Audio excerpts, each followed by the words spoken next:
61.87 talks about solo requirements for a student pilot. So, before you go solo, keep in mind you need to pass a knowledge test. That knowledge test is going to be a test administered either by the school or by the flight instructor directly. Upon completion of that knowledge test, you'll review any answers with your instructor. Additionally, with that knowledge test, you'll need to demonstrate that you have the aeronautical proficiency, i.e. all of your logbooks, so you have to have the required number of hours. 61.87 Part F talks about all of the requirements that helicopter pilots must be proficient and safe at. Things like pre-flight planning, traffic pattern operations, collision avoidance, and a whole list of others.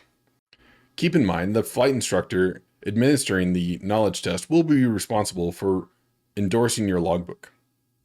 If you're ready to get serious about learning how to fly helicopters, head over to 3gheliprep.com. It's like these videos, but way more structured and a lot closer to making you a real pilot. You won't regret it, unless you hate helicopters, in which case I'm not sure why you're even still watching this.